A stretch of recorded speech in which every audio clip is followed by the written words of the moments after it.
theyeshiva.net. We're up to page Hey in the Maamar V'Yadaita. We started to speak about the Der Haflaga. Haflaga comes from the word plukta. It's similar to the word plukta, which means partition, separation. The concept of machlokes, which is from the word Halakhic, to split or to divide. And the key issue of the Der Haflaga was the separation, Haflaga. Separation between what we call Shem Havaya and Shem Elikim. And the separation stems from the idea, which is that Shem Elikim is really master, is a true. It's not a perceived Hester. It's a real Hester. It's an authentic concealment. It truly eclipses Havaya. It's not just, it appears to be a concealment. It's a process. One has to be able to dig and excavate and see the depth of Elikim. No. Haflaga means there's a real separation. It's two, not only different realms, but opposite realms. Which is the antithesis of what Moshe Rabbeinu says, V'yadaita hayom hashavaisa levavecha, ki Hashem hu ha'elikim. That's what we're explaining. So let's see inside. The line starts on page 9, middle of the page. I don't know, like 10 or 12 lines from the top.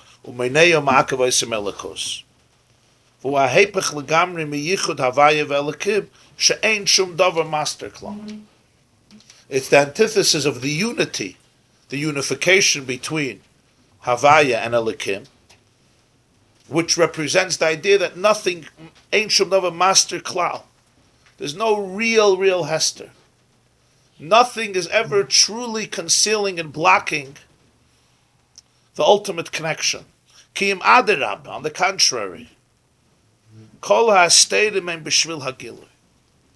Every single Hester, every single concealment is only there for the sake of a relationship, of revelation. To be able to transport the light even to the lowest places. And thus there are filters and there are screens, and the light is obscured and channeled and tzumtzum and restricted, etc. And cloaked and manifested and enclosed, all in order to bring the oil, not to keep it, not to hold it back. And that's the whole objective of all the concealments, to reveal the oil.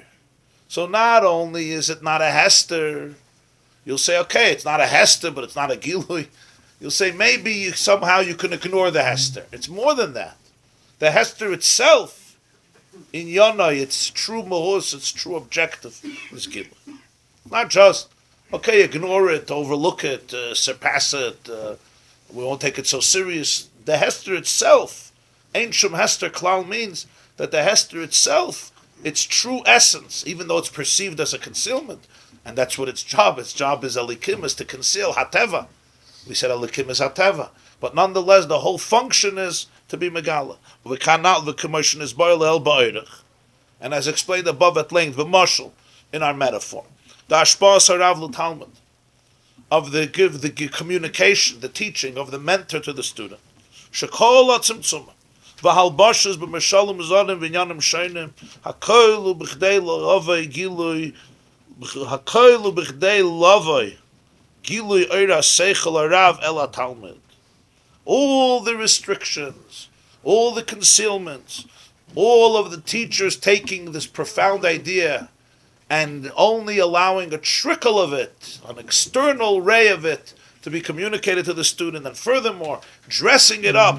And here he says, "B'mashalim zarim," in alien parables. Alien parables means alien to the idea itself. If the student is not a true student, he could take the mashal and go on a trip with it, because it doesn't immediately reflect the idea. On the contrary, a mashal transports it to something that's a completely different subject. It's like, let me tell you a story, let's discuss something else. It's a mashal zar, v'inyanim shaynim, and different ideas that are separate from the points.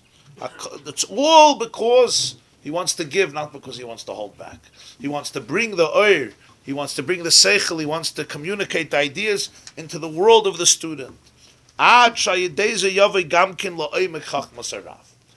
not only to give him a little bit, he wants to give him everything. He wants to allow him to ultimately reach the depth, the full depth of the wisdom of the Rebbe, the way it is in his own mind, pre-tzimtzum. But there's only one way he can do it, through channeling it in all of these, through all of these mediums and venues. Ultimately, it gives him the information that, if unraveled, after some time, maybe 40 years, as the Gemara says, that he will be able to reach the oimek chachmas harav. So not only is the hester not something to take seriously as a hester, because you can overlook it, the hester itself really is gilui. It's the way of communicating the light of the teacher to the student in his realm, and not only in his realm, but ultimately gives him the ability to reach the teacher's realm by unraveling and exposing and excavating all the depth that is compressed and concealed and contained here, to be able to access the ultimate truth of what the teacher had in mind. And it's only through the hester. So therefore, and this was all a mashal for the way it is in terms of the entire universe and the entire cosmos, all of reality, and the relationship between Yud Kei Vav Kei and Elikim, as explained above, exactly the same concept, that Yud Kei Vav Kei, which is absolute infinity, absolutely undefined and indivisible, could never be experienced within the capacity of creation, which is based on identity and finiteness. Hence, Havaya is filtered through Elikim. And all the concealments that exist in the universe are all processes that are imposed mitzad Elikim in order to channel Havaya. And yet, the Dar HaFlaga sees it as two separate realms. And therefore, Elikim is a true Hester on Havaya.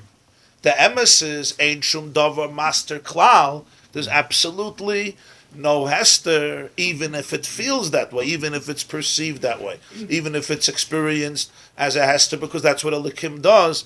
Essentially, Elikim is there to be Megala, to bring forth Havaya within all of the universes, each world and each created being according to its capacity. And furthermore, within the mashal, you have the entire nimshal, even if it's initially eclipsed, which allows you to come from the mashal to the nimshal, from Elikim to Havaya.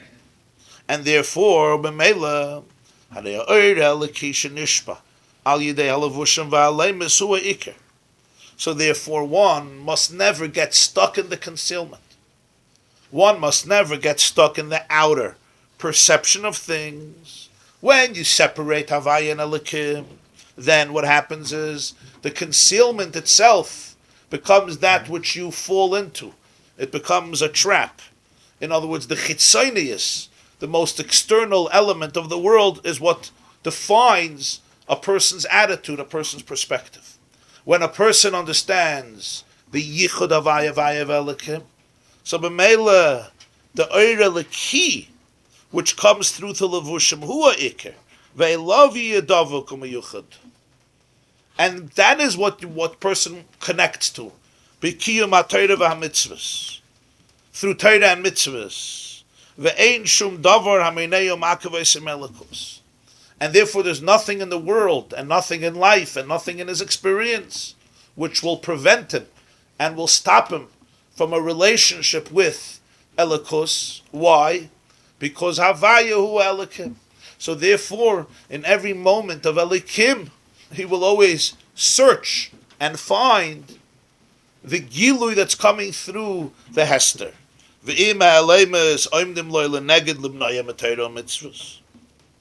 And what happens when the concealments stand up against the person to prevent him from a relationship with Hashem?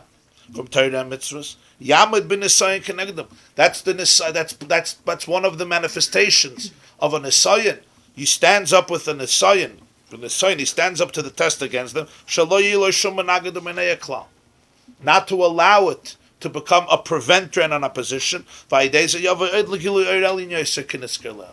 which allows the person to reach a far deeper oir, breaking through the husk of the Nisayan and revealing the Yudke Vavke, which is Hu Elikim.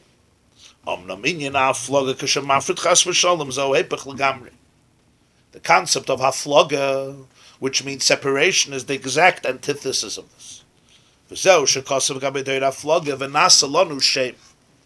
clue by the Doir Haflaga, what it says is, they said to each other that the world is one, we may be scattered, let's build a city and a tower. And the three words they used is, let us make a name for ourselves. So Medrash Rabbi in Parshas Noach, chapter 38, Zog the Medrash Tani Rabbi Shmuel. Rabbi Shmuel learned, Ein shame ela avodah zara. V'nasa lanu shame doesn't only mean let's make for ourselves a name, let's gain a reputation, let's become immortalized through our structures. He says shame is associated, it represents avodah zara, idolatry. Ein shame ela avodah zara. The chet haflaga yechet avodah zara. He essentially equates the sin of Deir Haflaga with the sin of Avodah Zarah. What's the connection? The explanation is as follows. The Hinen is Bayer Leel, we explained, the Mei Etzem Shem Havaya Kamei Shehu, Lo Haya Efshe Liyas Metzias Hayesh Mamash. From Shem Havaya,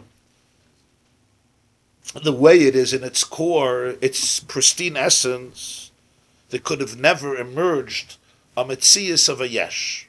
Metzias of a Yesh means a reality of the identity and the ego of something that feels itself as a Yesh Mamish, as truly existing as a separate entity.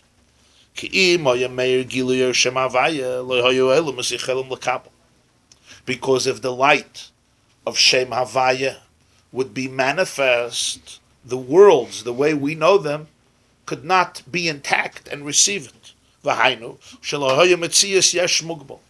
There could never emerge from this oir a metzias, a reality of a yesh, of a sense of egotism that's also finite. The kaniska el b'mashal, back to the mashal, lashpas haseichel, the mashal of teaching. Shimoya Rav Megal etzem sichlik amershu lo haya mekabel yachal mekabel. If the Rav would give everything he knows, the core of his ideas, the way it is, in its pristine essence, undiluted, no mitigations, no compromises, no restrictions, nothing obscured, what would happen? The chushim are the intellectual faculties of the Talmud would be completely confused. He would be shut down. In other words, his kalim would be overwhelmed, and they would just be in his battle. Kiyodua, as is known. Bittul HaKelim means when something reaches a person, and the expression would be, it's beyond his kalim. You'll say, it's higher than his kalim. His kalim can't take it. What does it mean? It means that the structure of his mind, his psyche, is one that can't contain it. Because it can't contain it, so the result is Bittul HaKelim. The kalim just shut down. They can't access it. They can't deal with it. So if the Rav would reveal everything the way it is in him to this child, to the student, who's completely in a different league in terms of knowledge and perception and scholarship and understanding, so then the chushe ha-makabel, the intellectual faculties of the makabel, would not be able to remain intact and receive it. You have to know who you're speaking to, and therefore would be confused. So much was a power surge. A power surge, yes. Goes out. A power surge, and then the thing can't. There's no kalim for it. So this is a mashal. If the etzem of Shem Havaya in its core would be manifest, you can have everything existing, but nothing would experience itself as a metzias yesh, as its own distinct, autonomous, separate identity with its finite parameters and perceptions. Why? Because it would be reflecting the consciousness of Havaya, which is Bli Gvul infinity. This is the language of the Arizal in the beginning of his Sefer Eitz Chaim, Tree of Life. The mitchila, k'shahaya oir elyon poshet mamalias hametzias, lo yahaya makam lamidas ha'olamas. His language is in the beginning. The beginning means initially, before creation, before there was even a before. When oir elyon poshet, the higher light, which is poshet. Poshet here doesn't mean simple as simple, like not a big deal. Pashat here means from the word mufshat, divested from any description or category. Pashat from the term mufshat, undefined. Mamalias hametzias, filled reality. Metzias here means reality. There was no space for the standing, for the existing of any worlds. V'yadua pirish v'lohaya makam. It's no one. What's pshat v'lohaya makam lamidas ha'olamas? Ritzoyne loymar shelohaya efsher liyos metzias ha'olamas mehagilu yorelian pashat kamarshul. Lohaya makam doesn't only mean in the place of this cup I can't put something else because the cup is already occupying it. Lohaya makam means, like, if I'm sitting on my chair, you can't sit on my chair. I can't sit on your chair. Somebody's occupying this room fully, so nothing else could be in this room. That's makam in terms of physical space.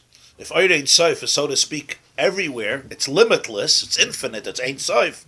So of course there's no place for Olamus. Where are you going to put Olamus? It's already filled with Ein Sof. But Lohaya makam here means deeper than that. Makam in terms, as he puts it, Lohaya efsheli is Metzias Olamus. Lohaya makam means there was no makam for it. The concept was not shayach. I told you, Lamashal, in yeshivish language, somebody will say a svara, and you'll say this svara has no place. In the Zaloshin and Achirayim a lot. Svara zu ein la makayim. This logic has no place. What do you mean it has no place? It has to sit somewhere. A svara doesn't have to sit anywhere. An idea doesn't have physical space. Where do ideas exist? Where do ideas exist? In books? They exist where? In your mind and before my mind? Where does the svara ha'moitzi mechaveri all of our ayah exist? That's common svara in Gemara. That proof, if somebody wants to take out money from his friend, he has to bring proof. The proof is on the person who wants to change the status quo. If I'm wearing a jacket, you come and you say, no, it's my jacket, you took it from me, bring proof, and then you can take it. You want to change the status quo. That's a svara, there's a logic to it. We can all understand the logic. Where does that logic exist? It exists in my brain, but it existed also before my brain was formed. The truth is, it does exist in a place. It exists in the place of seichel, which is not a physical space. It's the realm called intellect. When you say, this svara has no makayim, what does it mean? The svara has no place to exist because it's foolish. Somebody will say, this is a ridiculous idea. It has no makayim. What do you mean? It doesn't exist anywhere. It's a delusion. It's foolish. La hayya v'le nivra. You'll argue today that the earth is flat. You can argue it, but there's no makam today. There used to be a makam. There was an argument if the earth is flat or the earth is round. There was once an ambassador of Israel to the UN. His name was Abba Ibn. So he once said that if Israel would say that the sun rises, it's a Masli, he said if Israel would say the sun rises from the east, the UN would say, no, it rises from the west. There's certain times things have a makam, something just doesn't have a makam. So that's what Arizal says. Shahaya oir elyon pashat maliyas hamatzis lahaya makam lamid. There was no makam for it. The concept of oilamus couldn't not only not exist, it couldn't even be appreciated, couldn't be understood. Today it's the opposite. Today, post tzimtzum, oilamus is b'pshitas, elikus is a chiddush. The fact that oilamus exists, that's reality. Nobody doubts, a normal healthy person, or healthy animal, a healthy creature, doubts their own existence. The fact that I exist, that's a given. Elikus, psachidish. What is it? When is it? Why is it? I can't relate to it. Could I relate to it? Where? What? When? Why? What does it mean? What doesn't it mean? Pre-tzimtzum, that what the Arizal is describing, was the exact opposite. If somebody will say the word I, what are you talking about? What's I? What is it? What do you mean? What don't you mean? What's your problem? What are you suffering? What are you taking? What are you not taking? Today, if somebody talks too much about God, you want to know what they're taking, right? Before Tzimtzum is the other way. So Oilamis is bepshitis now. Elikus is a chiddush. In the beginning, lo haya makim, lo haya efshali is mitzias Oilamis. Why? Me'agilu yer alien parshat k'marshu. From the Oir alien, if it could do whatever it wants. But the Oilamis, the way we know it, where there's a mitzias of a yash, it can't exist in that form when it's experiencing the consciousness of infinity. Kiyim aydei shem elikim dafka. And thus, there had to be Shem Elikim, Kamashakasav, Bereshis, Bara Elikim. Hainu Shem Havaya de Shem Elikim. It's not just Shem Elikim. Shem Elikim means Havaya channeled through Elikim. Shumidus Hatzimtzum Vahester, Shematzamtzum Esar de Shem Havaya, Umalbish Esar Bekamalavusha Machiyas Havas Mitzias Hayesh. Elikim represents the Midah of restriction and concealment. Restricting, channeling, obscuring the light of Havaya, dressing it up in many, many garments until the Yesh can emerge from it. Now there could be a finite identity that feels its I. Independently of Hashem, it perceives itself as a separate identity that is detached. How could this be? Its whole existence is of Shem Havaya because it's channeled through so many levushim, through so many garments, through so many tzimtzumim, that the Ur can create a nivra with the kalim, with those particular vessels, with that capacity, with that identity that allows for a yesh. Imagine if the teacher was not teaching a student, the teacher was creating a student through the information. It's a type of information that creates what type of student? The student with these types of kalim. This is what the Medrash says.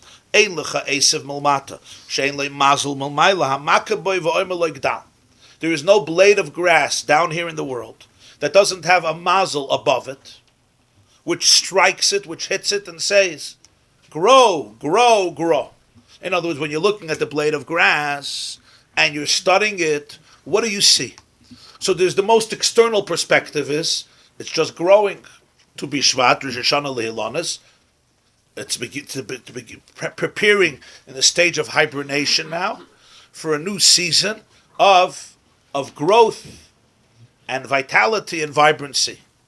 If you go a little deeper and you study the processes of bushes, of shrubs, of trees, of plants, of grass, one could identify the inner workings of it.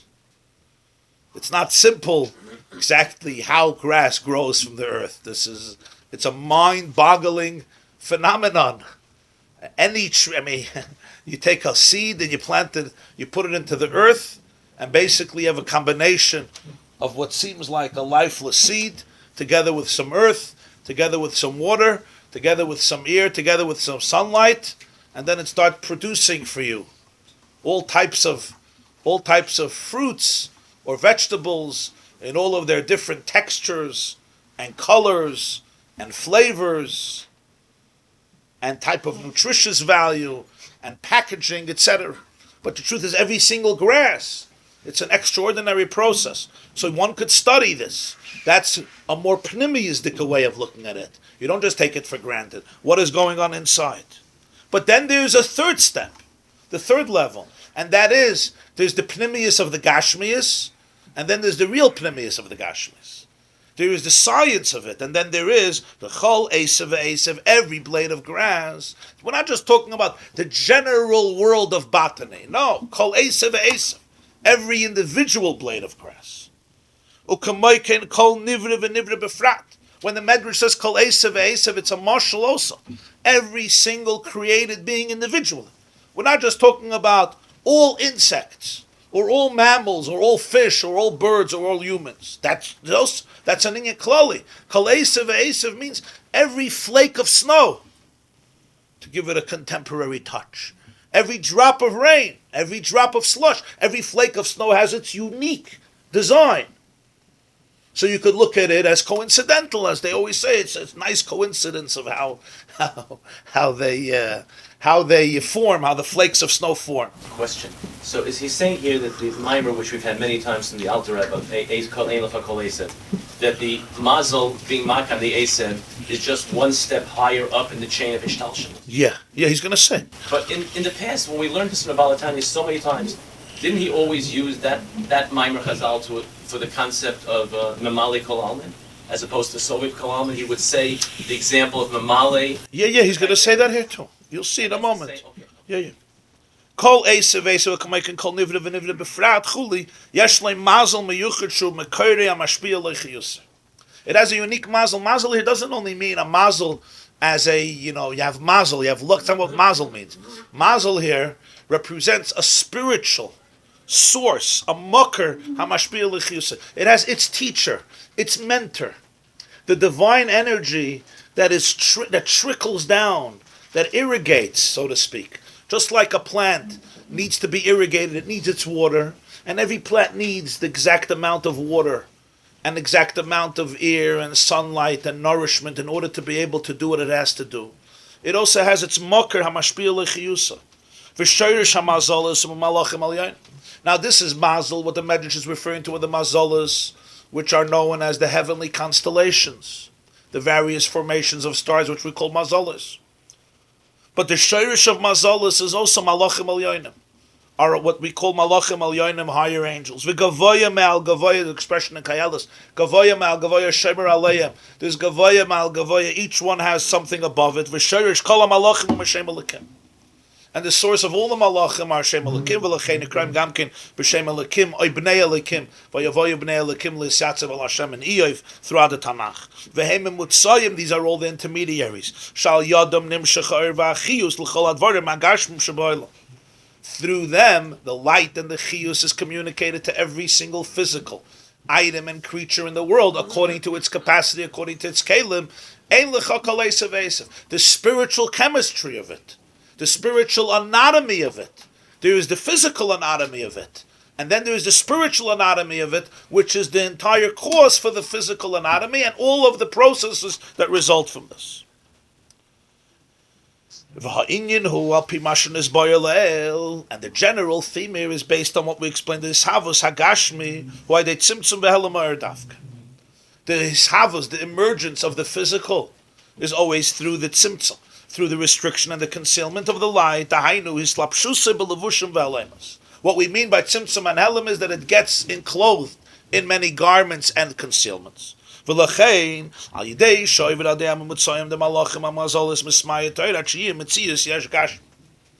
it passes through the various mamutzayim, which are, so to speak, various channels, each one restricts and obscures the light. It allows it to assume a more physical incarnation.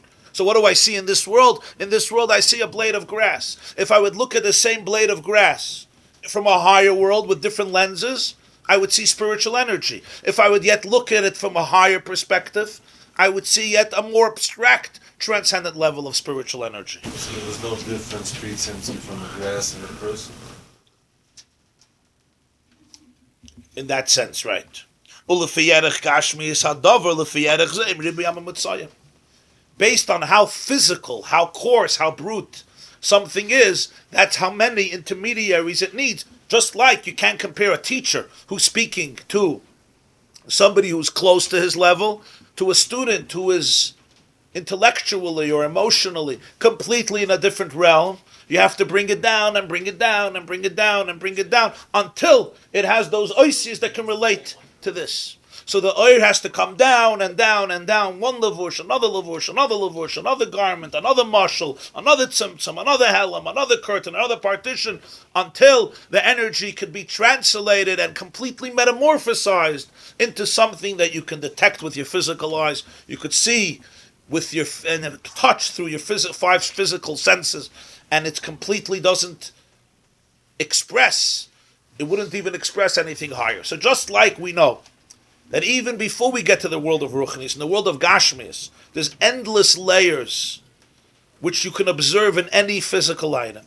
We spoke many times, you look at a cup of coffee, you see a cup and you see coffee, you see water. You come with a microscope, you see a completely different reality. And that's what the microscope can detect. And then there's those layers of reality the microscope can't detect. To be able to break something down to its core and discover its molecular makeup. And every molecule is a combination of many atoms. To discover the anatomy of something from an atomic perspective, and then to take every atom, and every atom could be subdivided into what we call subatomic particles. Every atom is made up of, you have the electrons, the nucleus, etc. And that's all, it's so tiny though. When I look at it externally, without any tools and without any knowledge, I don't see any of this. So who's right? Everybody is right. Just depends which glasses you're wearing. There's one pair of glasses that shows you a cup. There's another pair of glasses that shows you a completely different reality. It's not a contradiction. It's not one person is a delusional and one person is living in reality. Each person is detecting reality based on their capacity, based on their kalim, it's called.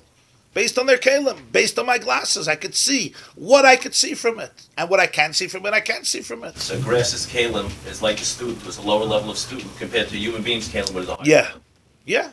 And we all know, how do animals look at reality? How do people look at reality? If you'll see a sign by a garden, outside the garden of somebody's house, please don't trespass, it's private property. It means something to you. Now put up a sign for the deer. Put up a sign, please don't trespass, I'm trying to cultivate this garden. The deer understands one language, it's called a fence. That's why it bumps in. It's a Kenish game. It bumps in. Now you're speaking. Words don't represent offense. Don't represent. There's a Lashon and Medrash. Suga b'sheishanim. A fence made out of roses. A fence made out of roses. So the Medrash Rabbi, the Medrash says on it in She'ashirim that there are moral fences. Moral fences, sheishanim, sheishanim halachas. Physically, it's not a fence here. If somebody's in the b'chin of a behema, it doesn't mean anything. It's not a fence. If you put up a physical fence, I can't get there. For other people, words are more powerful than fences. If there's a fence, maybe I'll climb it. Words sometimes are more powerful. It's a deeper fence. But I can't expect the deer that love to hang out in the back of my house to appreciate words. They live in their realm. So everyone defines reality based on their kalim, based on what they can detect. And within society itself, the way we see today the physical world is completely different than the way we saw it even 100 years ago, never mind 1,000 years ago, never mind 5,000 years ago. As the mashal gets closer to the nimshal, we unravel literally every day, or certainly every year, unravel new dimensions of even understanding physical reality from a physical lens, from a physical perspective. How? Simply through the expansion of kalim. We didn't have the kalim before to be able to. The word Adam actually, the word Adam means indivisible. The meaning of the word Adam means get to the point that's indivisible. You can't split it up. I could take this and make it smaller and smaller and smaller, but there comes a point that I can't make it any smaller, at least theoretically. That's called the atom. But today, even the atom is split. That's the story of modern day, of our modern day, that splitting of the atom. The atom actually means it's indivisible, and there was a reason for it. Because they thought there's a certain point, you can't go further. Based on the kalim, how much further are you going to go? You'll make it smaller and smaller. But there's a whole reality that the eyes can't even begin to pick up. That's all within the physical realm. Now when you go to the next realm, to the spiritual realm, here there's a reality that even the kalim, that are very sensitive to pick up Gashmias, can't pick up. And this is the Oy Ruchni. This is what's called the Mazel, which comes from the Malach, which comes from Shem Elokim. And every single reality that exists in this world essentially is a process of a spiritual evolution, from higher to lower to lower. Each madrega that is lower, it assumes another incarnation, another lavush, until in our world where it assumes a lavush gashmi, what we call physicality. But the same world, you could look at the same exact world, put on different glasses, and you see a spiritual universe. And it's the same world, it's not a fake world. It just depends how sensitive you are. Just like we know it in terms of emotions. Two people could be sitting in the same room and experiencing a completely different reality. People who are sensitive to energies, Faken Yidin Gedacht, could walk into a place and they come out, ois gewebt, ois geshept. They can't come back to themselves for 3 days. Why? because they absorbed everybody's energy, and now they're in therapy for a year trying to figure out what belongs to me, what belongs to everybody else. Good luck. And other people don't even notice. They walk in like a bull in a china shop. A bull in a china shop. You come in, there's china here, I don't see any china. Sorry, I'm a bull. So in every reality, two people could be sitting in the same room, looking at the same thing, and experiencing something completely different. It's very often happens with a husband and a wife, right? Sitting in the same room with the same people, a completely different experience. This one sees and hears and feels and senses. I'm not going to say who, you'll figure it out. This one feels and senses and experiences, and there's an intuition, what they were knowing, and the other one is not even sure they're there. It's like they were here. So, and it depends what level. The same is true with every single thing in the world. An architect walks into a beautiful mansion. A regular person walks into a beautiful home. Take a look. Wow, it's so nice. It's so nice. Decorated so nice. Comfortable couches, beautiful kitchen, beautiful dining room. An architect walks in and they immediately start seeing other things that another person wouldn't see. He starts identifying all the chachma that was done. For this, you have to have a chush in architecture. The same is true of a musician when he hears a piece of music. Sees a different layer of it. The same is true with everything. So therefore, the ein lecha esav malmata shein le mazel mamayla, the mazel is the koyach haruchni. Omnam, etzem ha'isavus mishem havaya, the havaya hu ha'mahava. But it's not that it comes from Elikim. Everything is from havaya. Havaya is the mahava. Yudke vavke, commission is boiler. Raksha oivray de shem Elikim.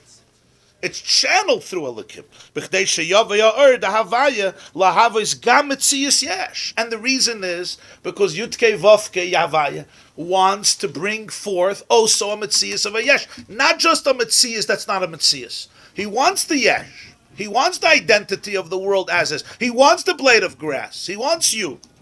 V'yoyer boy oiravaya lifi oifen anivrau.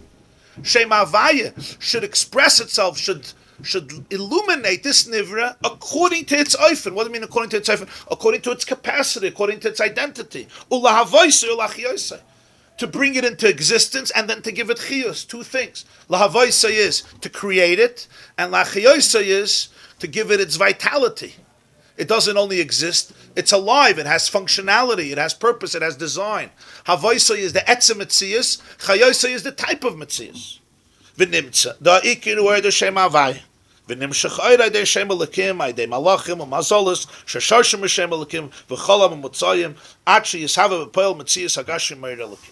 So Shem havaya that's being channeled and obscured until the metzias of the Gashmi in this world emerges. V'im kena de muvan. If this is the case, what do we understand from this? The hamamutza mitzad atzmei einei klum. The mamutza, the intermediary, the channels are not significant. Because the flow, the energy, the life is not coming from the intermediary. It's just the way it's being channeled. It's the way the light is being channeled. So there's no reason to give significance and chashivus to the intermediary and turn that into the most significant reality. As the Navi says, "Hayispoir hagarzon al hachoitzev." Will the axe boast itself, start boasting itself, and consider itself superior to the choitzev, to the one who's carving, to the one who's chopping, to the one who's working with the axe? Hagam shechoitzev aydei hagarzon.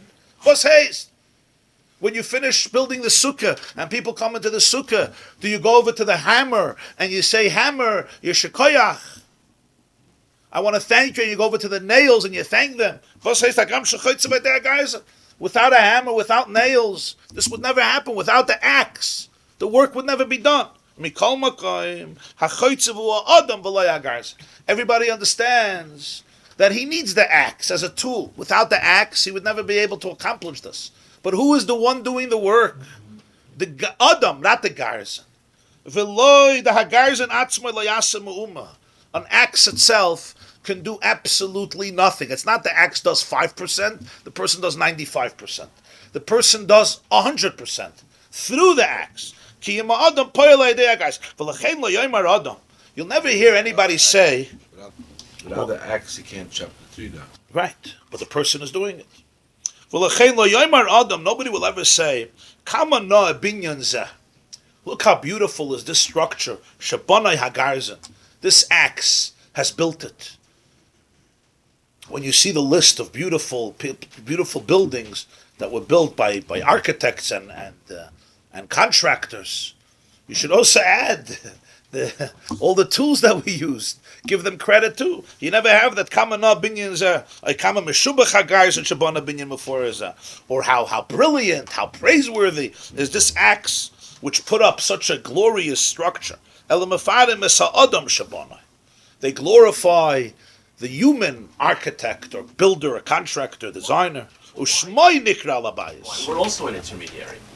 I mean, why should we take credit? No, we're talking about the house. No, but why is the person such a knocker? I mean, he's also an intermediary. If you go to a Garzon's convention, the Garzon would have a lot of nachas from each other. They don't realize they're intermediaries. So we also don't realize we're intermediaries. Good, Zuck's good. That's the marshal. Very good. Aval shema Garzon ain't a nikra love klal. So we understand in our perspective that you don't put the name of the house, that you don't associate the house with the name of the Garzon, this particular X. Why? Without the Garzon, nothing would have happened. Mamish nothing. The Adam could sit and dream of houses. But if you don't have the tools, and you don't have the instruments, and you don't have the machshirim, you're not building anything. Because we all have the intelligence to understand the difference between an instrument that is used as an instrument through which the building came into reality, but he's not the builder. What's the distinction? Why him, yeah, him not? Because the axe is not a bal b'chira. There was no choice, initiative involved. He doesn't have the ability and the koyach to decide, I'm going to build. It's a daimim, it's lifeless. The person could create the initiative for whatever reason, and then manipulate and utilize the axe according. In fact, forming the axe happened through a person.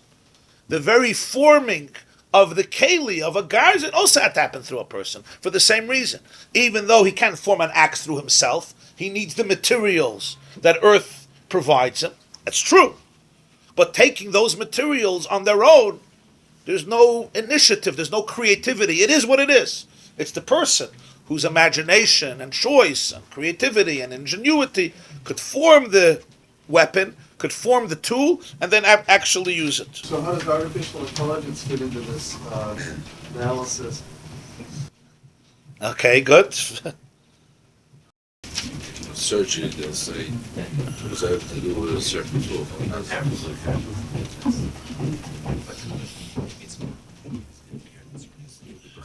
If it's a new tool that a person develops, you'll talk about it. They'll talk about certain planes and certain... But that guf is a development of the person.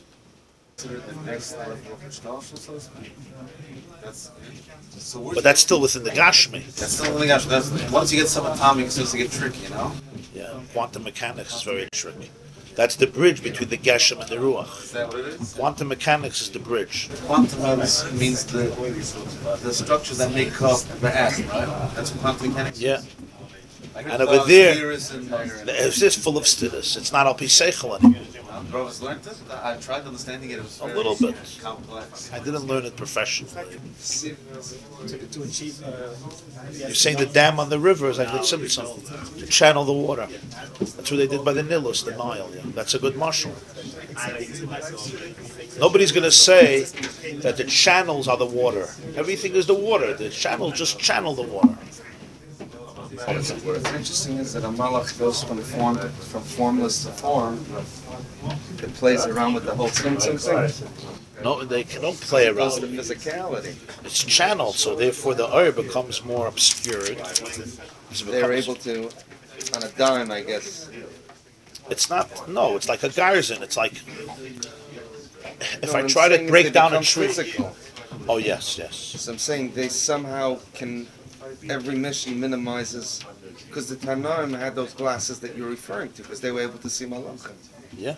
They saw the world through a different... Yeah, they saw that energy, yeah. So they saw humans and they saw the tzir. Yeah, they saw the energy. So the Navi says, there's an expression, Hayispoyer Hagarzin al Hachoitzev. Will the axe boast over the Chaitzev, the builder, the chopper, the wood chopper, yeah? Choitev eitzecha v'shoyev meimecha. Al hachoitev, on the one who chops it, meaning the one who employs the instrument. Meaning, even though we need the tool, because the tool is what allows us to do the construction in a particular way, according to the particular function and utility of that tool, everybody understands that it's not the tool who achieves the feat, it's the person using the tool. And that's why we don't compliment the tool, or praise the tool, or attribute the construction to the tool,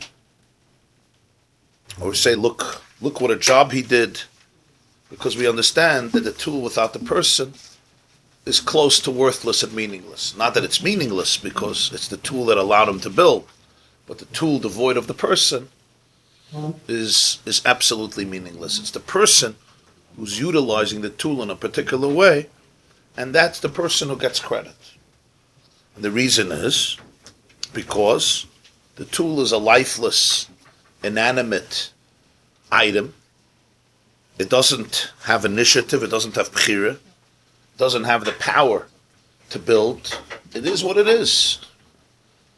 It's a tool, it's an axe, it's a hammer, it's a drill, it's a screwdriver, whatever it is. That particular tool, a beam, a plank, any tool, the guys in here is obviously a metaphor for anything used in any form of construction. It does nothing. You have the person who uses then the tool. So therefore you attribute it to the person. If somebody slams their door, if somebody slams chas v'shalom a door on your finger, I'm sure some of you experienced, ever got your finger stuck. I'm not talking if it was b'mezid or b'shaygig, it's not relevant. So a child,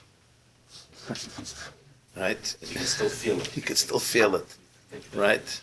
Even though it's not life-threatening usually, but just the pain, yeah, and the agony. So when a child stubs his toe on the couch or on the corner of a bed, the corner of the bed, when the the spikes are sticking out or the metal is sticking out. So sometimes to comfort a child, Tati or Mami will give malchus to the door or to the bed, right? You'll start spanking the bed. Don't do this to my dear daughter or my dear son. But usually, part of getting older, part of getting mature is, even when somebody slammed the door, you're not going to go to the door and get angry at the door. Even though the door is the one who caused the pain, nobody else did. But we all understand the door didn't cause the pain. The door was only a completely lifeless instrument. Somebody slammed the door. Yeah, without the door, it would have never happened. So that's the example. It's a very important example, as we will see in the Nimshal, that the difference between the person who is aware and the person who lacks awareness is the person who lacks awareness can argue it's all the door. There's nobody else. And that's why the focus should be on punishing the door, educating the door, enlightening the door, destroying the door. So you'll go bring a handyman and destroy all the doors in your house, and you'll have a safe home. But we all understand that that's not the issue. The issue is you have to find the people who are slamming doors. So that's the nekuda. The garzon, it doesn't have any koyach. It's simply lifeless. It's all the person who uses it to build or to do anything else with. Now we come to the nimshal. Again, this is a mashal. And the reason we give a mashal is to be able to illustrate it in our world. So now we come to the nimshal. U'kamoyken yuvan. The line starts Yuvan on 1, 2, 3, 4, 5, 6, 7, 8, 9. 10 lines from the bottom, I think exactly Nun Vav. K'maykin Yuvan, b'hamimutzayim el yonim. This gives us understanding. And all the mimutzayim el yonim. Mimutzayim el yonim, mimutzayim means intermediaries, like a mamutza is in the middle, like emtza, right? Mimutzayim means hal yonim means all the intermediaries above, which means the whole chain of evolution from the highest to the lowest. Evolution here I'm referring to spiritual, evolution from the spiritual to the physical. Shem rak garzin biyad ha'chaytzev. They all exist, and they're all results of what we would call Shem Elokim. But they're all like an axe in the hand, in the arm of the builder, of the woodchopper. Shal yadam oiver hashpah. It's true, through them the hashpah travels. Just like without the axe, without the hammer, I could not put up this building. So I need it. This is the tool through which I can achieve this goal. But there's absolutely nothing attributed to them. That they have their own koyach, their own resource. They have absolutely no choice to say, you know what, I'm not interested. It never happens. The hammer tells you, I'm in a bad mood. I'm not doing it today. You want to build? I don't want to build. There's no partnership like that. When you have a partner, he can get into a bad mood and quit on you. The hammer, when he gets into a bad mood, it basically means he's not functioning. He may be broken. But that's pashut because it's not around anymore. He's not functioning anymore. But the whole Indian is, it's not a Bal B'chira, even though it's an important tool. I never saw somebody get out of a taxi and go over to the car and say thank you to the car. You said thank you to the taxi driver. The driver didn't do anything. It was the car who did it. Let's face it. In this weather, what can a taxi driver do for you? It's all the car that did it. Right? And the answer is, of course, we're thankful for the fact that there is a car that was built by people that we could use in these weathers.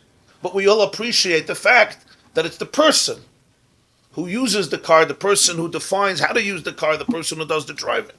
Etc. In almost everything in the world, you can find the same mashal. It's all the concept of how you spoir agarzin al ha'chaytzev. Will the axe boast over the woodchopper? So there's no b'chira that they have. Kiyem ha'mashpiyahu elikus. The mashpiyah, the entire source of the flow, is always Hashem. It's godliness. Shemashpiyah b'tzayni yizbarach. Coming from His will. V'nimshach hashpah edem u'mitzayim anah.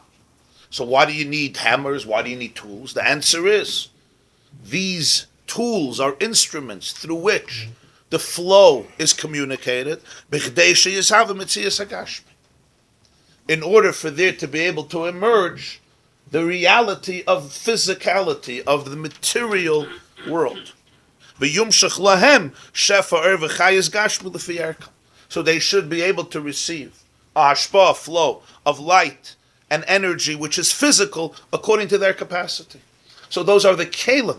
So those are the instruments that are used in order to be able to make the energy suitable to this particular nivra, as explained at length. So there are tools, there are memutzayim. That's what we call kelim. That's what we call levushim. We call them spheres. We call them halemas. We call them tzimtzumim. We call them they're all various instruments. Just like the water, the mashal with the water. You have, we're learning now about that. We learned about the Nile, right? These Parshas. The Nile floods every August, and that was the source of irrigation for all of Egypt. The Nile would rise. It was a fascinating thing.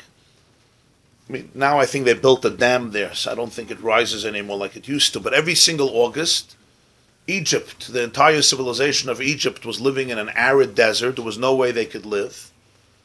But they had this great blessing called the Nilus, the Nile. Every single August, it would rise and flood the entire terrain. And number one, it would allow them to plant. It would give them a very rich soil filled with mud. They could have papyrus, and they can have a lot of vegetation and a lot of produce, and build boats and have lumber and build an entire civilization besides the source of the water being clean and rich and fresh for drinking and attracting a lot of fish and animals and crocodiles, as the Navi calls Parei a crocodile. So Chanu es Hadoga Shenechlu Mitzrayim Chinam. And that's why they worshipped the Nile as a god. This was their source of civilization and arrogance and growth. And the water becoming blood was only a shear, was only a reflection of what really was the underlying story of the water, which was that it was being used to cover up genocide. So what would they do is Rashi brings it as something called Ya'orim, right? Para Oimed al HaYa'or. What they would do is they would create channels, ditches in the ground, so that they would channel the water to everybody's field or farm or orchard and water it, because just a flooded river is not going to help you. You direct it and you harness it and you restrict it. So it's the water that waters the garden, but you had the various ditches and the various canals and walls of sand that you built, and you open the gate and you allow the water to come in and not to come in, so you get the exact amount in order to be able to suit this particular garden or this particular orchard. You need more water, you need less water. Just a flood won't do you anything. So that's again a mashal, that the water is the one who irrigates. The water, however, travels through various channels and chains which restrict its flow, but harness its flow and direct it, and therefore also obscure part of it or hold back part of it, not because you don't want the water, because you want the water to be able to come to this field. So that's the concept of all of the worlds, all of the Oilimus and the whole Ishtalshalus is all a garzin, it's all tools to be able to bring it forth to a particular, to accomplish this purpose. There's something just a little unsettling to me. Yeah. Because here he says, by the Monsey, he calls them Al Yadam Over Ashpa. They're Yeah. just the channels. But higher up, that's Mamish, the Lashon he used about Shem Elokim. He said about Shem Havaya in the middle of the page there, Rashi over Al Yindei Shem Elokim. Yeah. V'nimtza the Ikar Har the Shem Ayov and Nimshacha or Al Yindei Shem Elokim. Yeah. So if you took that and those analogous words to the extreme, it would sound like he's talking about Shem Elokim as also being a Memutza. That the or goes via Shem Elokim, Nimshach Har Yindei Shem Elokim, via Ikar, the same way these Malachim are Mutzayim. You wouldn't call Shem Elokim a Memutza, no. Right, so that's why he says in the brackets on the line that starts Alakim, Avaydei Malachim u'Mazalis Shesharshan Mishem Alakim. Shem Alakim represents the Koyach HaGvul in the Rebbeinu Shalayla. We learned before from the Avodas HaKodesh, Reb Meir ben Gabbai, who says that Oirein Soif Yesh Le Koyach Begvul Kishem Sheyesh Le Koyach Bebli Gvul. Shema Ta'omer Sheyesh Le Koyach Bebli Gvul Vein Le Koyach Begvul Ata Machaser Shlemusay. Part of infinity, so to speak, is the capacity to be finite. That's Shem Elokim. That's a Kavayachol, something within Hashem himself. Where is it manifested? Where is the impact of that capacity manifested? In every Memutza, in every Tzimtzum, in every help. Just like in the teacher. Part of a vibrant, living Koach HaMaskil is the ability to unleash. It has a torrent of a current of ideas. Part of it is the ability to limit it. Where is it manifested? In a metaphor, in an illustration. So that brackets is to try to make sure I don't make the error. Right. So yes, it's all a symptom of the koyach of Shem Elokim. And that's the point, that Elokim really is one thing with Yud Kei Vav Kei, from the teacher's perspective. Because Ein Etzem, Master Al Etzem. That's where the Halakhic Shulchan Aruch comes in Siman Sadik Aleph and Chaim, that you can't put, for davening, you want to cover your head. Chazal said to cover the head for davening, you shouldn't put your hand on your head. I mean, you could put it, but it's not considered Kisir. That's what the Paiskim say. That's what the Rishonim say, and it's brought in Shulchan Aruch. In Aruch Chaim Siman Sadik Aleph, the Mechaber, and the Tur, the Shulchan Aruch Harav, and the Mishnah Berurah, all the Paiskim say. And what's the reason for it? The reason for it is, the Mishnah Berurah articulates it, I think it's a verbatim quote of Shulchan Aruch Harav, if I'm not mistaken, that since it's Guf Echad, so Guf Echad Eina Yachal Lechasas Aloyse Guf. Something like that. Since it's one Metzias, it's one entity, my hand is my head, so it's not really a cover-up. It's damn interesting in Halacha. There's two separate halachas. There's a halacha, Midas Chassidus, which is the minik today, that you don't walk Dalet Amas Begilui Rosh. The concept of wearing a yarmulke. Over there, it's brought that a head to put the hand on your head is fine. because that's just a hecker. It's just it's a recognition that there's something above you. So Zayin, it's your head. So it's a head above a head. Mayesh. But when it comes to a din of Kisui Harosh, when you actually need to cover the head, over the hand is not good, because it's not called a covering. Physically, it's covering. What do you mean it's not covering? Yamalke is covering, my hand is not covering. You can't see what's under my hand. What do you mean it's not covering? So the truth is, yes, physically it's covering my head. You can't see what's under it. But it's not really covering my head. Why? Because it's the same organism. What is it in a kisui? What is it that it shouldn't be gilui? Yeah. He's an Indian to have. So again, that's a mushal. This is where halacha is a mushal for the nimshal. Ain etzem master al etzem. Elokim and its shirish and its emes can't be master on Yud Kevavke. Huh? It's an Indian Kabbalah to have two head covers. Two makifim, yeah. The kohen gadol, because the kohen gadol. He's sitting with a yamal. He wants to make a bracha, and the hand is not there. Put your hand. He's saying on the yamalke, because you're putting your hand on the yamalke. Is it So it's a kisui on the yamalke, not on the head. two or not? Okay. Is it You're saying it's a kisui on the yamalke. I don't know. I mean, Well, it's brought in Poiskim, I think in the Mishnah Berurah, the Aruch HaShulchan, that maybe even the Magen Avram, that if you have a sleeve, for example, and you cover that, it is fine. It's just the bare hand. My sleeve is already not chelik of my goof. You may have a nice suit, but it's not your body. But the hand is one mitzias, because it's really one goof. The hand is not a hand. The hand is a chelik of a goof. It's one. It's all the brain. It's really all the head. It's all the nervous system. Without the central nervous system, there's no hand. The whole mitzias of the hand is that it's a chelik of the goof. But that's only the hand itself. If you have the sleeve on the hand, then it's fine. Like people will do this, and that is called kisui harash. That is called kisui harash. It's brought clearly in the Paiskim over there in Simon Sadik Aleph. So very good ha'ara. The shayrish is Shem Elokim. If you detach the symptoms from the shayrish, that's exactly what happens. So therefore, the nimshach hashpa that commission is by b'makamacher as explained elsewhere b'inyan u'beirachecha Hashem alekecha b'chol hashatas. Moshe Rabbeinu tells the Jewish people, Hashem will bless you b'chol hashatas in all that you do. So here there are 2 points that both have to be emphasized. U'beirachecha Hashem alekecha b'chol hashatas. God will bless you in all that you do. Sha'adam tzarich lasas. The pasuk doesn't say you should just be a passive bystander in life. Just sit, do nothing, because God runs the world. He says, B'chol asher. Hashem's blessing will come in what you do. Ha'adam tzarich lasas. V'lasik b'asiyah gashmis. Sometimes that means he must involve himself in material acts. K'moy basic masomat. For example, for different forms of business. This is the expression of the Gemara in Shabbos, Nasasa, V'nasata be'emuna, Maso matan. Is business, different forms of asik, of business. Why? So you'll say, why? The answer is, if you were living in a higher world, and you didn't need to get chiyus from the way God's life is translated into physicality, you wouldn't need this. It's now a very subtle observation. If I could live completely from spiritual energy, which he says, and this is not for kamoy tainuk sichli. An example for this would be a tainuk sichli. Tainuk sichli is sometimes a person learns something very, very deep and profound. Say you're learning a sugya, and you really get it. And there's a tremendous tainuk that fills you. You could say it was satiating. You push it, feel satisfied. Sometimes you're on a high for 4 hours.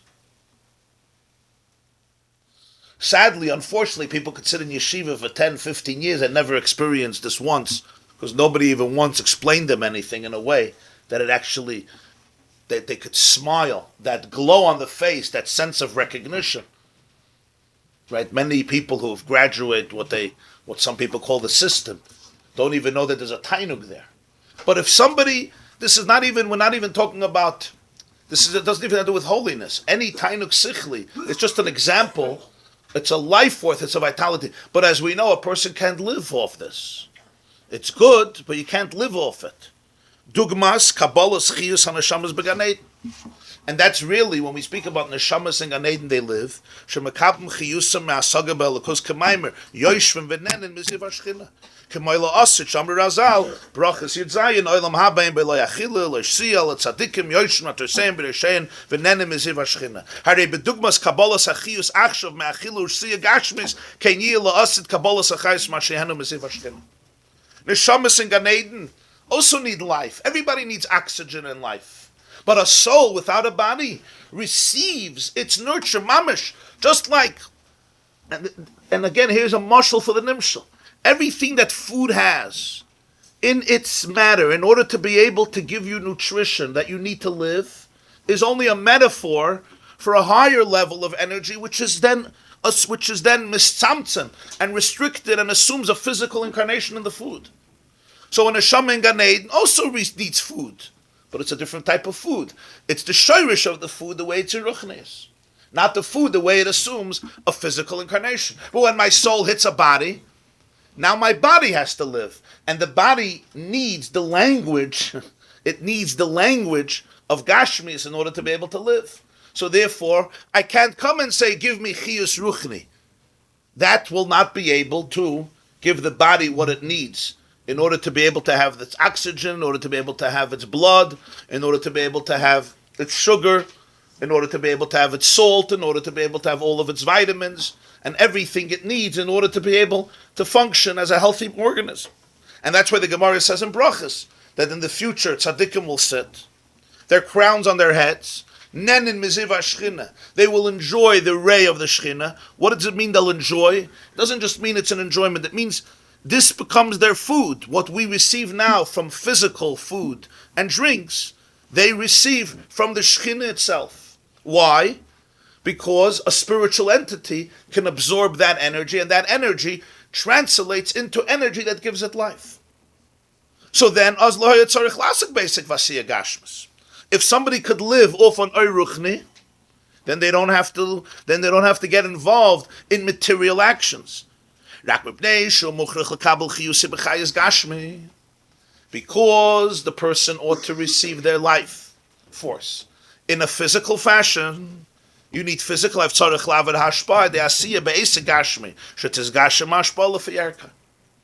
now the hashpa that we receive in this world comes through various actions in the material world, which allows the flow of the divine to assume a physical incarnation, which can apply to creatures and physical beings in this world. You can't have our whole planet surviving only on spiritual energy. Go tell that to an ant. Go tell it to a bee. The bee needs nectar. And for it to have nectar, the source of nectar is spiritual energy, like everything. That's why you could speak about nectar, the nectar that bees eat, the nectar that they absorb, which is their source of life, and also the source of our honey that we enjoy. That exists in the world of Atzilus, in the world of Bria, in the world of Yitzira. But over there, what is it? It's energy, spiritual energy. Here it's also energy. Then it assumes a physical incarnation. How is that? It goes through the channels that allow the transformation, the metamorphosis from a higher plane to a lower plane. When a person therefore needs to receive chiyus in ruchni, if I only need spiritual life, so then, like the neshama in Gan Eden receives spiritual life, then I don't need instruments that will give me the physical hashpah. But because a person needs a chiyus gashmi, that's how I live. So I need physical food to live. I need a physical home. I need a physical car. I need physical clothes. I can't survive on spiritual clothes. Adam and Chava, before they ate from the tree, didn't need physical clothes. Kosnas oir. So Hashem dressed them with kosnas oir, right? Leather tunics. So the Medrash says, B'Torah Reb Meir, it said oir with an aleph, not with an ayin. Kosnas oir with an aleph. Tunics of light, not tunics of leather. Because so the Maggid says, because he saw in the oir, he saw the oir. In the leather, he saw the light. I see in leather. That's what the Gemara says about Reb Meir.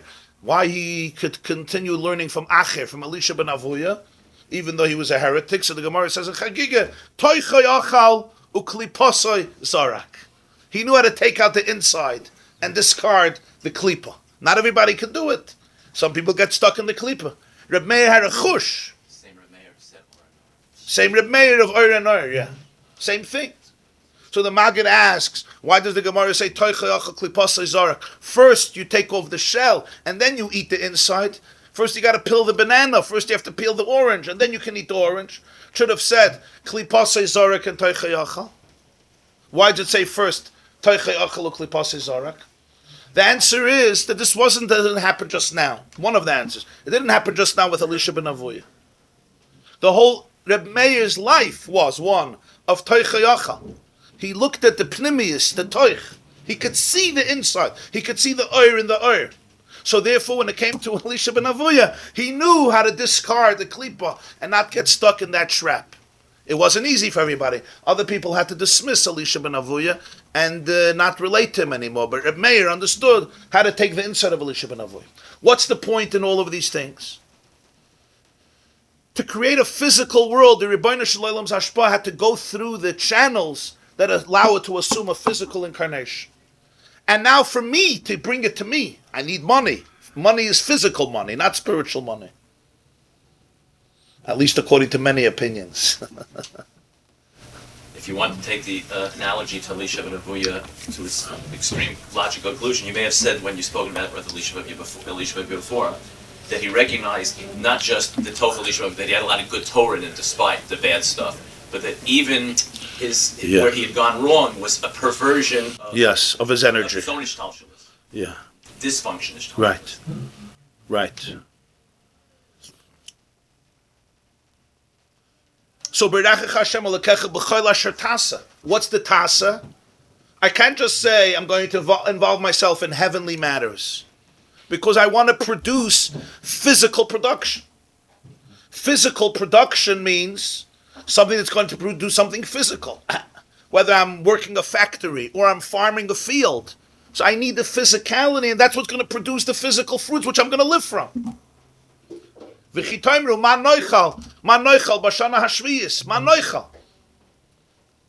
for that I have to go and deal with the physicality. What is this? Is this God or is it not? Because he said it's all divine. But it's the way the divine is channeled through physical channels in order to produce physical productions, in order to produce a benefit in this world that I should be able to function. Amnam etzem hashpayim elikos. But no different spiritual or physical. The hashpa itself, the flow itself is godliness. Rakshay veris hashpa. It's channeled through the intermediaries, the malachim, umazolas. That's on a higher plane. And then dealing with physical matters, whatever that is, whatever your form of involvement is. This one deals with buildings, and this one deals with bodies, and this one deals with a field, and this one whatever the asik is. Because you need the shefa to go in through lechem gashmi, physical bread, physical food. And through this lechem, through this bread, you're makabel your chiyus.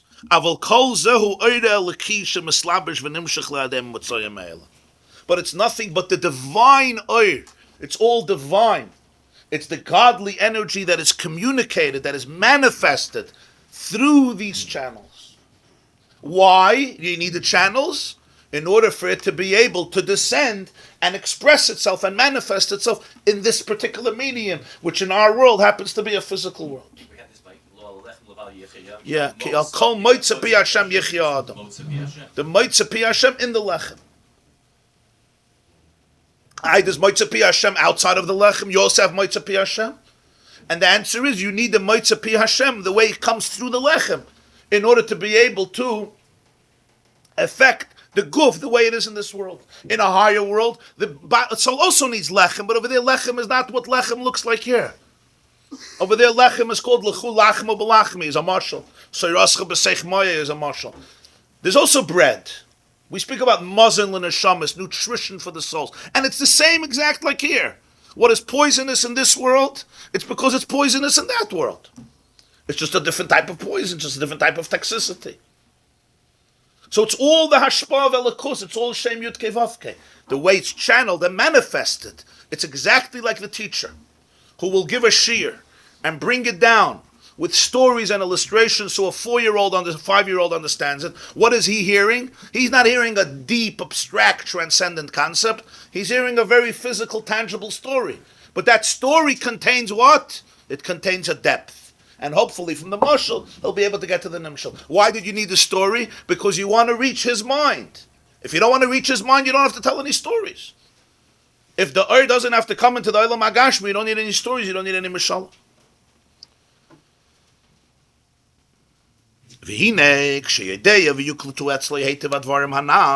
When a person understands, and it's not just understanding, it's yuklatu. Yuklatu means it's absorbed. Right? Klita means it's absorbed, it's internalized. You can understand and hear about it, but it's not internalized, it's not real.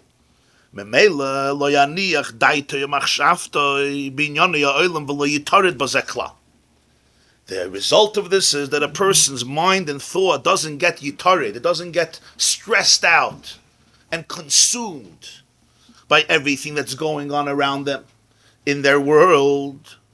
It won't be something that's matrid. Matrid means it makes you tired, exhausted, drained, depleted. You become stressed.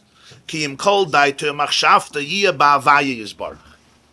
remain completely divine conscious. You remain what's called the machshavta, your thoughts, you remain oriented, you remain focused, one with Havaya, with Hashem. And he quetches here Havaya. B'tfila v'torah. It's expressed in the person's davening and the person's learning. Not because you're not involved in the world. That's one level. Here you are involved. That's why he says, you're not saying don't do. Do. Why should you do? Because you want his ashpa coming into this world. So you have to get involved in it. But it's But all this stuff, the involvement with the world won't confuse him. Lo yavalbula means it won't confuse him, it won't disorient him.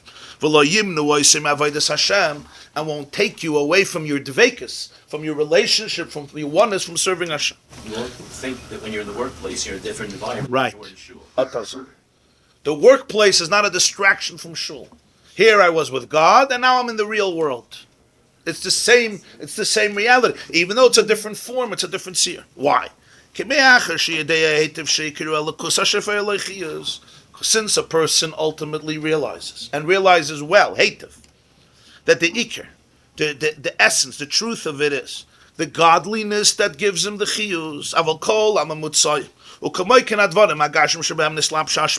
All the intermediaries, including the physical things through which the hashpah is manifested. You have a business. If you would shut down the business, there's no revenue. So who's giving you the money? Your business. That's called a mamutza. That's called a channel. It's taka coming through this business. It's not that your accountant made up a story. Your accountant is an honest guy. This is your keli, this is your structure that's making money, whatever it is. This person is a dentist, and this person is running a gym, and this person is a real estate man, and this person is a whatever the issue is, this person is an Uber driver. His car is what's generating him his revenue, large revenue, small revenue, but it's always through a keli, through ashpa. When the door slams on my finger, it was the door. It was the door. So you should start investing in doors. Start developing animosity to doors. Take the door with you to therapy to figure out why you're so angry at it. You'll say the person Nebach needs help. Yes. Business is kigaz biyah. Yeah, that's what he says. Kigaz biyah. It's like, do you need the garrison? Of course you need the garrison. Do you say, no, I don't use a garrison. I have Hashem. He helps me. I don't use a garrison. I have to build a sukkah. I don't need a garrison, sorry. It's sukkahs. The Rebbeinu Shalom needs a garrison. A physical sukkah, yeah, you need a garrison to build. That's how it is. That's the levush, through which somehow the nail doesn't understand. The shir mesechta sukkah would be great if I could get up to my sukkah, to my walls, say, Rabbi, it's sukkahs tonight, sukkahs have developed, and suddenly the walls will just stand up, but somehow my walls don't do that. The walls understand one language. It's called afrask. With your children, you have to learn how to speak. With the walls of the sukkah, you got to get physical, as they say. You just have to know. When they say there was a maisa, there was some fellow Some Bachir, he went to the Rav, he says he wants to go to university to study architecture and building. He says, why? He says, every year he builds a sukkah, and a wind comes and destroys it. And he's sick and tired. He wants to really learn how to build. Rabbi says, for this you have to go to study. You learn Masechta Sukkah, the first Perek, and you'll get more than any classes. You'll learn the Gemara, you'll learn Rashi, you'll learn about everything. You'll even learn algebra and trigonometry and shapes and size, a whole sugya, the Daf Ches, Daf Tes, with circles and squares. You'll figure it all out. Okay. He goes and he learns Masechta Sukkah, Be'iyun, a few months before Sukkot. He builds his Sukkah, and Erev Sukkot, an hour before Lichtzin, then whack, a wind comes, boom, the whole Sukkah is Ba'arba Kanfas Haaretz. It needs Kibbutz Goliath. Comes running to the Rav. Rav says, yeah. He says, unbelievable. I learned the whole first Perek of Sukkah. I learned Rashi. I built the Sukkah, and this is what happened. He says, yeah, Tosfos asks that. Okay. So, in one world, what else do you need? What else do you need? Gendik, that's fine. Tosfos asks it, you're good. So that's the B'chol Asher Tasa. And the Tasa means something else in every world. In this world, it means, so he says,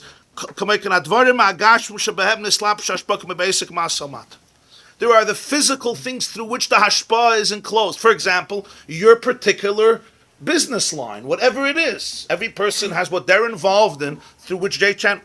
Or now take not the revenue, but the results. You go and you buy food. This food is what's giving me life. Just like this business is giving me money, this food is giving me life. The truth is, Einam Klum Mitzad Atzman. Just like the door slamming. They are absolutely... he doesn't say Einam Klum. That would be contradicting the whole point. We don't say that the mashal is nothing. We don't say the Hester is nothing. We don't say Elikim doesn't exist. That's not the Chiddush here. We're not saying if you go back pre-Tzimtzum, there's not... That's true. Einam Klum Mitzad Atzman. It's not a real Hester, that's the point. Mitzad Atzman Einam Klum. Of course they serve a purpose. Of course there's something. It's part of God's system. The point is Einam Klum Mitzad Atzman. Don't worship it independently, autonomously. On its own, it's insignificant. It's exactly like the tool. What's a tool going to do for you? Nothing, absolutely nothing. They do not constitute the source of his life force. Not the bread and not the business. Not the bread or the vegetables or the fruits or the protein. I know today bread is controversial, but it used to be in the world that a lechem was considered a source of nutrition.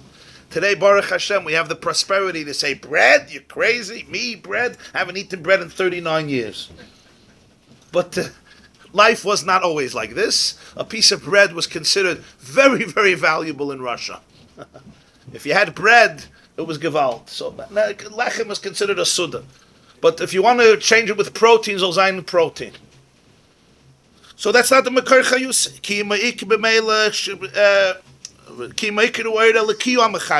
It's the Eira Laki. You'll tell me, what does an apple have with an Eira Laki? What does a piece of fish or a vegetable have with an Eira Laki? What does my business have with an Eira Laki? It's basically how the world runs. The answer is no, it's all Ilakus, through a Lavush.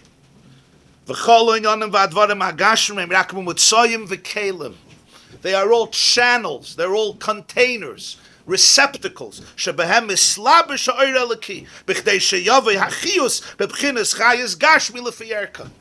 In our world, the kelim are such, they are, what do you call them, transmitters.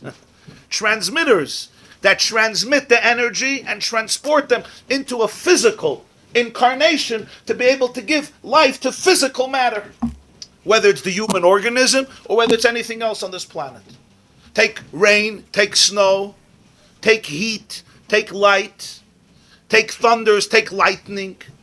All of these are physical phenomena. They're really spiritual energy. You have rain the way it exists in the spiritual world. But what is that going to do for my field? What is it going to do for my tree? My tree needs water. The ecosystem needs to be able to live in the balance of its physical needs based on its physical chemistry. So the hashpah of the divine is transported and comes through these mediums, and that's why I have to have some physical revenue. If you come to Torah and you come to Hashem and you say, I want to make some money, somebody once told his students that he found in Kabbalah a big zgula for Parnasa, and that is to get a job. Right? It's not such a popular zgula, but it's they say that it's a zgula. Yeah. So you say, what do you mean? You don't believe in God? And the answer is, it's the other way around. You believe in God, that God is not only in heaven, God is also in earth. The system that He created is also divine. Yeah, but are there exceptions? Of course there are exceptions. In the Midbar, they sat and the man came down every morning. And if a person is in that pchina, Adir Haba. It says, there's people who in this world are like Meir Olam Haba. But you have to know if you're in that pchina. So therefore, when somebody is in that space, all of the issues that he's facing will never stress him out. Not that he doesn't deal with it. We're not talking about you deal with it, but you don't Yisro do. Yisro means it creates a tirda. A tirda means you're depleted, you're overwhelmed from it, you're exhausted. Because you don't see them, you don't give them that significance of being the core, the essence. This is the source of my life. This is the source of my happiness. And therefore, if something is wrong here, I go crazy. I have no life. Which you often see with people. How easy it is to get stressed out. Somebody made a comment. Somebody said they'll do this. Somebody said they won't do this. Somebody sent this text. Somebody sent this email. And for the next 3 days, this person has no life. He can't be a father. He can't be a husband. He can't be a mensch. I lost myself. Why? Because I worship all these forces. So they have such power. Of course I get overwhelmed. Where's his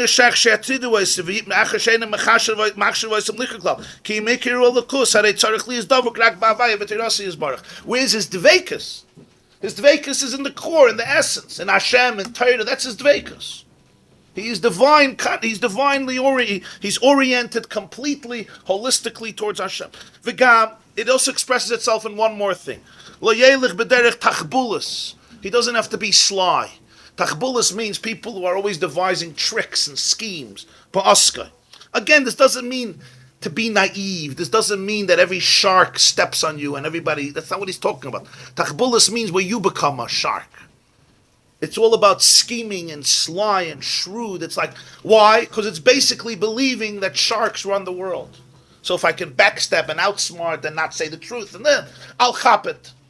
It's a certain way of living. And for a while, it looks like a life that's going to work, but it's really empty. There's nothing there. There's no emes there. There's no pneumius. That's why you lose. What happens is you lose your own pneumius. It's like you're not a person anymore. You become like a shell of a person, because that's what you did to the world. You stripped the shell from the pneumius. You stripped the muscle from the nimshal. That's what happens. I have to do this and this. Sometimes a person becomes a work excessive, non-stop. You have to be there.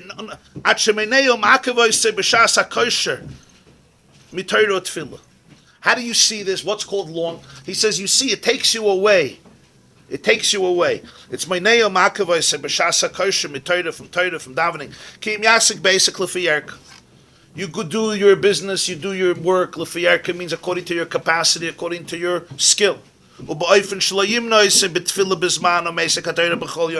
Shouldn't take you away from davening in the right time. What's your definition of workaholic? You get up, your wife says you work too hard. Yeah. This is. And the reason is very simple. This is where it's at. If I spend another 6 hours in the office, this is where it's at. Children don't have a tati. Where it's at. Very nice. They want to live in a house, they want heat, they want electricity, then they want to go away for the summer, then they want a vacation, then they want to go to Florida. Who's paying the bills? You got to know who's paying the bills. So that's the cheshbon the person is making. You're making the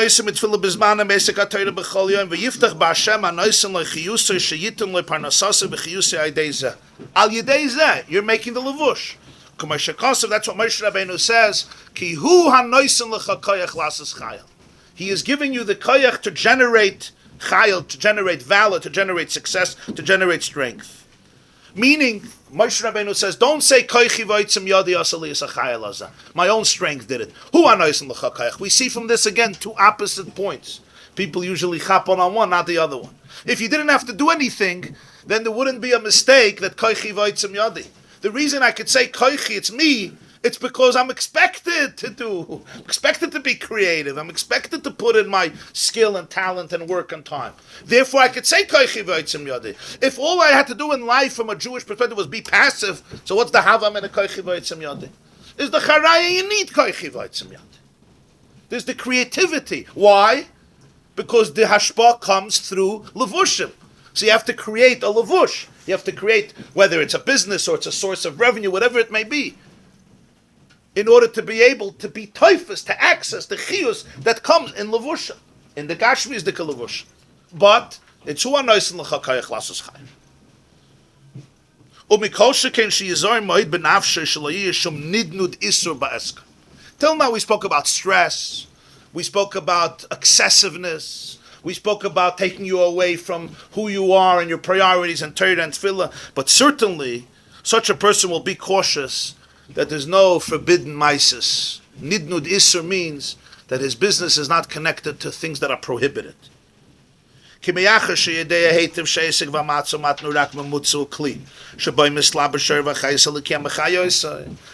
knows that the whole business is only a vessel, it's a container. But what is being manifested? What is being channeled? It's divine energy. So you need that the vessel should be suitable for that which wants to come into it. If your whole keli is filled with even not filled, nidnud means even a little bit of isur, of things that are prohibited, repulsive, immoral, promiscuous. So it's not a suitable keli for the earth. So the keli needs to be clean. It has to be edel, refined from prohibitions, from sin, from negativity.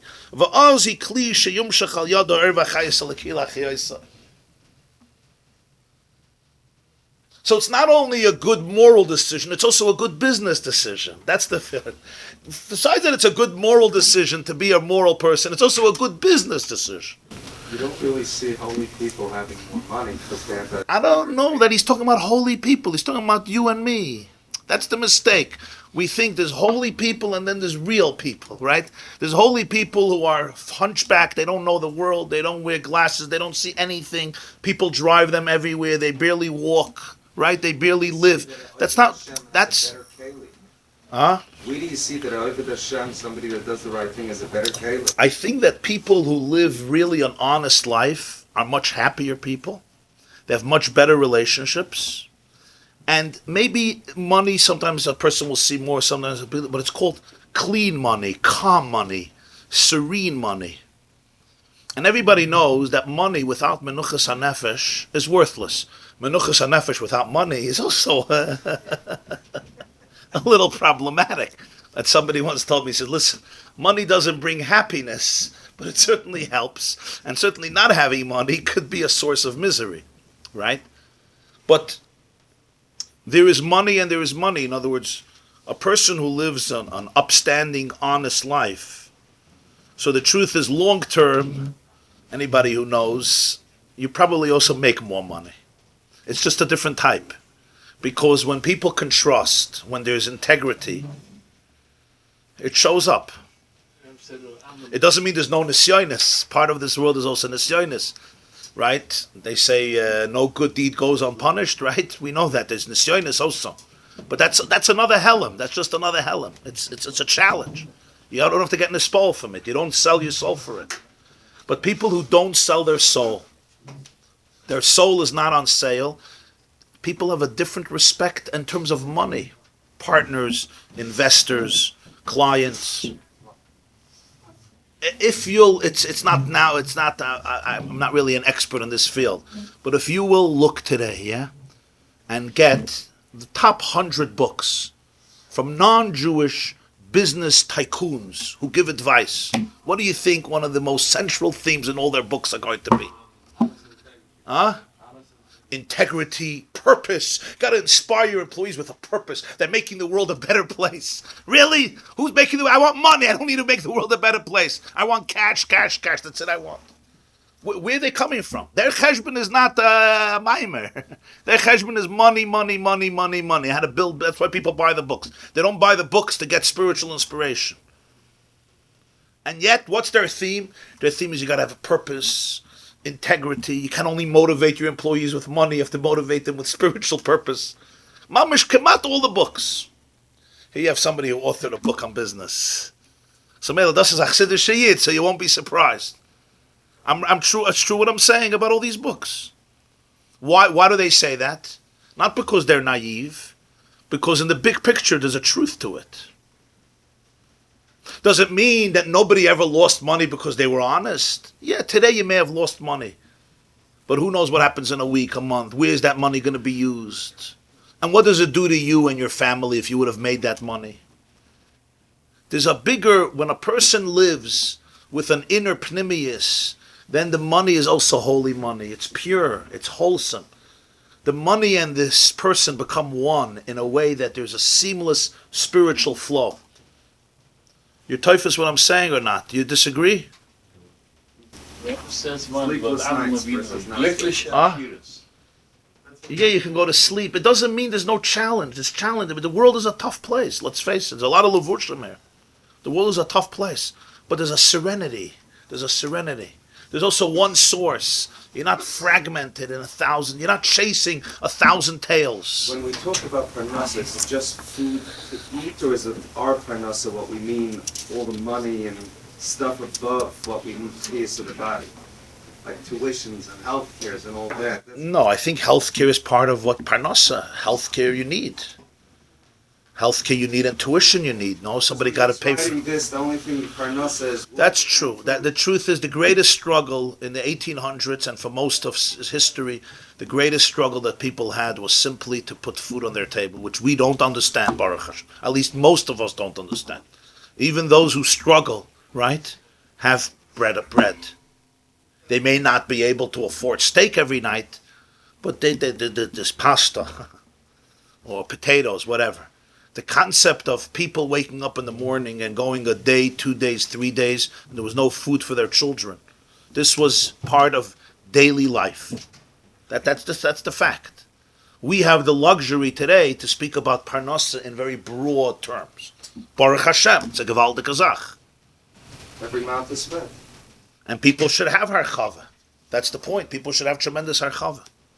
But harchava in Gashmias could not be divorced from harchava and ruchnias, because it's a short-term solution. It's like a drug. Drugs make people feel very good. So somebody will say, nah, they do make you feel good. Does stealing ever give people money? Absolutely yes, just like drugs give people a high. But what type of high do they give? They give a high that destroys your mind, they destroy your soul, they destroy your personality, they destroy your relationships, and every day you need a new one. Why? Because it's chitzonius, it's not the real thing. The same is true with money. Same is true with relationships. Same is true how we run businesses. These things catch up on us. Yeah, I could do a fast fix here, fast fix there, fast fix there. I can deny in a head, wheel and deal and bagavin and backstab and lie. And there's people who are, they're very good at it. And if you ever had a relationship with those people, you probably know what I'm talking about. There's the lovins of the world, right? What does Yaakov say? Hechlif es maskurti aseres moinim. One day it was hakudim, next day nekudim, next day brudim. That was love. Somebody once told me he made a deal with somebody, and the guy broke it completely. It was a serious issue. So he went for a meeting with the person. So he said, Anson, you made up that you're going to do this. I trusted you on your word. So he says, first of all, I never said that. Even if I said it, I didn't mean it. And even if I meant it, now I changed my mind. Okay. And that's also a lesson sometimes. You deal. Sometimes you have to learn how not to be. That's also a lavush. That's also a lavush. Yeah. It's doing business not according to halacha, like eating a tamei food or stolen food, which gives you the same nutrition. We equated it to eating food which has. You're saying when you eat treif, you're getting nutrition. Right. And when you eat on Yom Kippur, you're getting nutrition. When you eat chametz on Pesach, you're getting nutrition. Well, not that, because that's carbs. Now I realize why God said not to eat chametz on Pesach. I never understood. Pashut carbs. Zman chereseinu, no carbs. So what do we substitute it? We substitute it with lady fingers and macaroons and schmerling chocolate, much more. Yeah, we didn't get the message. The Gemara says matzah is rishus. Only by night you have to eat matzah. The answer is that, like in everything, you're stripping the chitzonius from the pnimius. Short term, it could work. Long term, something that damages the soul is not going to be effective. So begashmis, if a person eats something that's... Begashmis, I could steal money and go to the bank and deposit it and buy a beautiful car with it. People do it all the time. It's going to work. If a person eats something that's also begashmis, it's going to affect him in the long run. Yeah. Yeah. You think there's no reason for the fact that after 3,500 years, Jews are not only alive, but generally speaking have created beautiful communities where there's very little, in our schools are not perfect, right? Not Lubavitch, and not Satmar, and not Vizhnitz, and not Bobiv, and not Ger, and not Litvisha, and not Yeshiva, they're not perfect. But I haven't heard of any school in Monsey, or Lakewood, or Chicago, or Toronto, or Crown Heights, or Borough Park, or Williamsburg, or Bnei Brak, right? Where there's gun violence. All of our problems, thank God it doesn't. Why?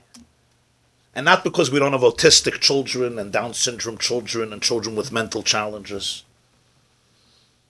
Or suicide bombers. After Auschwitz, who should have been the suicide bombers?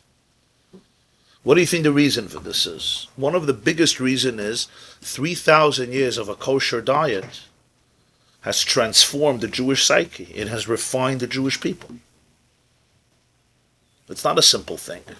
The Ramban speaks about this, the Barbanel speaks about it, that the kosher diet has had an effect on the psyche of the Jewish people. Thousands of years of eating certain foods, not eating certain foods, it went into our bloodstream. It's what mothers give their children in the milk from day one, from the first moment they're born. There's a certain refinement. I'm not saying there's no corruption by us. I'm not saying there are no Jewish mafia, no Jewish murderers, and no Jewish terrorists. There are. But when you look at what we have been through and where we are, right, most Jews, by and large, the concept of violence and terrorism and murdering innocent people, even if they don't believe what we believe, is considered loathsome by us. Our motto is Oyser Shalom B'Mremu V'Yasser Shalom Aleinu, you know. After Auschwitz, who should have been the suicide bombers? The Arabs. All Jews should have been suicide bombers. It was hard for Jews to kill Germans. It was hard for them to kill. There's a reason for it. And part of it is kashrus.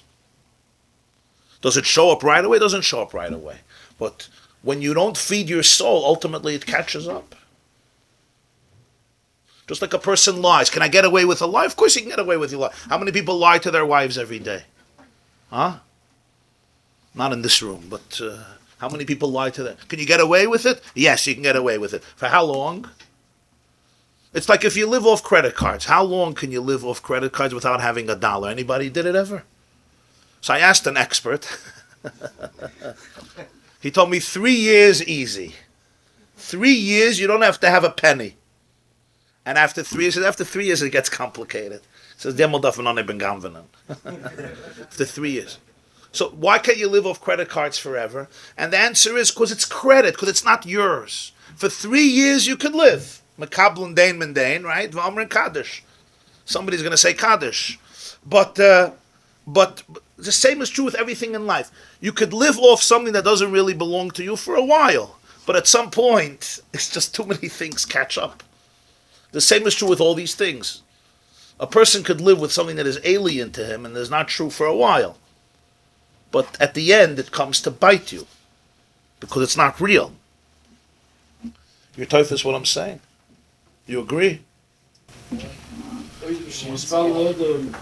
If she's followed the Yechnis, Shkodim she's followed Yechnis to the Maya. Spell Yechnis, Cholis Yeah. Chol Sasudas, yeah. You say nidno disser. Today, almost nobody keeps their word in business. And they all say it's allowed. What does that mean? Like, working a quote, I'll work in it for like a week. Say, for example, I'm going to give it to you, and then I'll give it to somebody else. How darkistic is this whole concept of nidno disser? And it's more of an halacha question? That's more of a halacha question, but I would also say that the more sensitive you are to halakus, the more you have to be careful. It's just like with nutrition.